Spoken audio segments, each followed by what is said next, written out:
Ngayon, eto, sundan pa natin iyan. Ngayon lang nakakita or bago lang mga kababayan, nakakita ng ganung kalaking amount. Ano po? Eto, game. Good morning, Miss Constantino. Sundan ko lang po yung natanong kanina ni Senator Risa. So in your 32... Sandali, eto, meron ng update sa Birahan PH. Salamat kay Joseph Del Rosario. Ayan. Birahan PHO, mga kababayan, hindi ko lang alam kung ready na sila or kung whatever. Pero alas 11 po, actually, hindi ko talaga alam kung gusto nila umpisa itong Birahan PH. Alas 11, pagkatapos po ng ating live dito sa ating Mark Ramos channel, lilipat po tayo doon sa Birahan PH at tuloy-tuloy natin i-discuss ang tungkol po sa mga nangyari sa impeachment, mga bossing. Nandiyan po yung link, nakapin po yung link, mga boss Chipamo, sir, para makasunod kayo sa amin. Game! Years in land bank, hindi pa ho kayo nakakita ng withdrawal na ganito kalaking amount? 125 million. Tama po ba? Yes po. In isang bagsak pala ang withdraw ng 125 million na iyon. 125 million na ilang oras daw? Ilang araw daw? 11 days na ubos daw? Yung 125 million, no? Yun yung tanong. Tapos mapapasahan tayo ng mga resibo. Kokoy Villamin, papasahan tayo resibo. Mary Grace Piatos, papasahan tayo resibo. Jugs de Asim, putik na yan. Bukod sa kinengkoy na yung mga pangalan ng mga resibo, mga kababayan, talagang grabe, pinapatawa pa yung mamamayang Pilipino. Eto, dito napunta yung inyong pera, yung inyong mga tax kay Jugs de Asim. Dito napunta yung inyong pera kay Kokoy Villamin, kay Mary Grace Piatos, etc. pa po. At 900 na mga resibo po, mga kababayan, kalahati dyan ay yung mga imbentong mga pangalan po. Na iisa yung penmanship at iisa yung mga, kumbaga yung mga lagda po, mga kababayan, iisa lang din ang ballpen na ginamit. Ano yung pinakamalaking nakita nyo ng withdrawal in cash? Hindi ko na po ma-recall. More or less lang. Mabigyan nyo kami. In cash? In cash.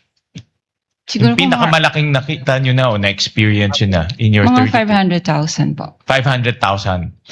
500,000. Ako nakakapag-withdraw ako ng 500,000, no? Pero ang tagal, mga kababayan. Talagang not really matagal na madami pang proseso, may mga pipirmahan ka pa, etc. Pero ito 125 million cash. Ang hilig ng mga Pilipino sa cash. Ano po, mga kababayan? Sa ibang bansa, iba, puro nasa bank account na nila, transfer mo na lang dito, transfer mo. Dito ayaw nga makaka-receive ng mga cash dito no?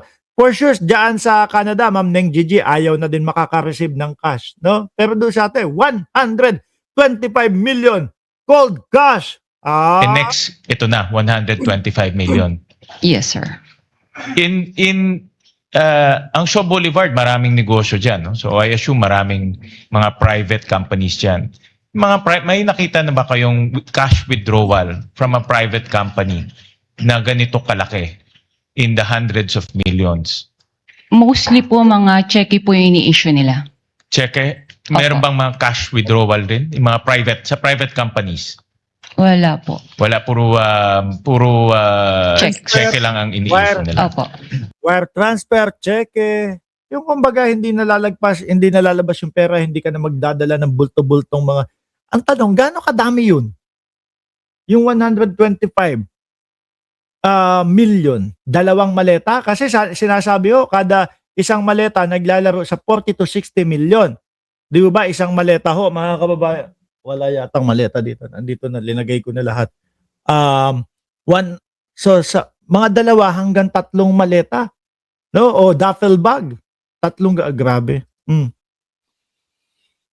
then, nabanggit nyo. Sabi ni Ma'am Beth De Jesus, 4 bags daw po.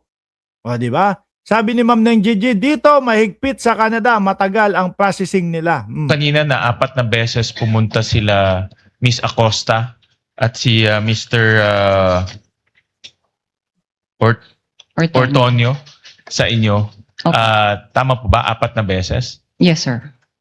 Nung nagwi-withdraw sila, meron ba kayong any casual talk kung saan gagamitin Gusto ko yung yung komento ni Noeli Ritana. The main issue here is not about whether the money was pulled out in a legal or illegal way, no? The people would want to know kung saan napunta yung pera na iyon.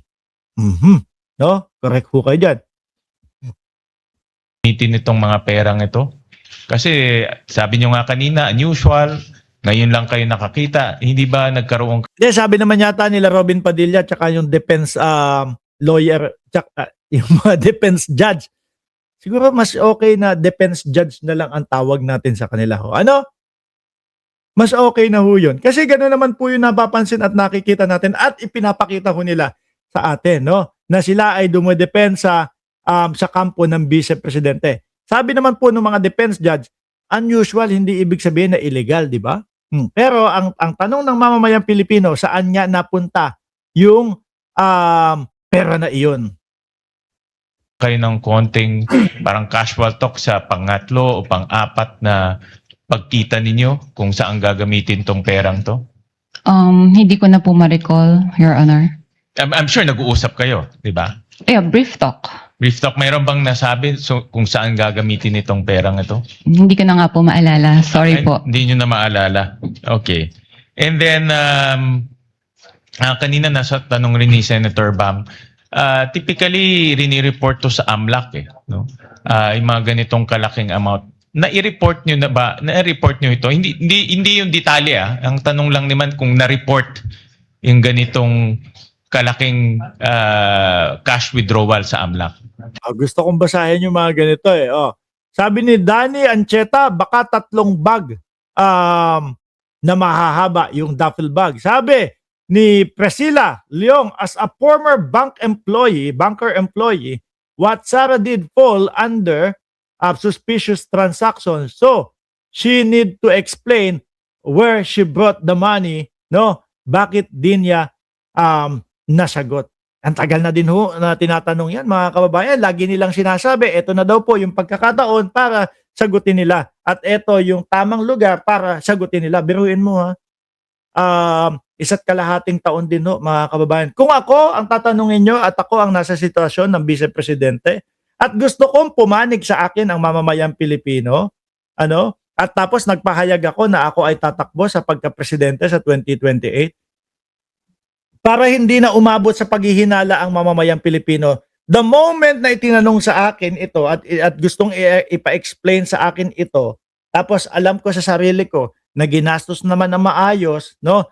At legal naman yung paggastos ng mga pera na ito at napunta sa pabor sa mamamayang Pilipino, sa bayang Pilipinas, sinagot ko agad to, hindi ko palilipasin ang 1 linggo.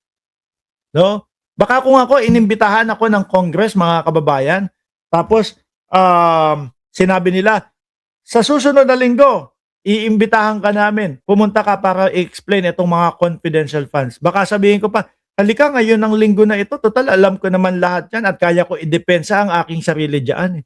Ngayon, mababawasan yung hinala, yung tanong nating mga Pilipino. Pero hindi, pinaabot pa nila ng 1.5 taon, mga Boss Chipamo, sir. Siguro iniisip nila, baka lumusot naman, hindi na matuloy yung impeachment, kaya hindi na natin kailangan ipaliwanag. Dahil kung may depensa yan, agad-agad inilatag na po nila yung depensa, mga bossing.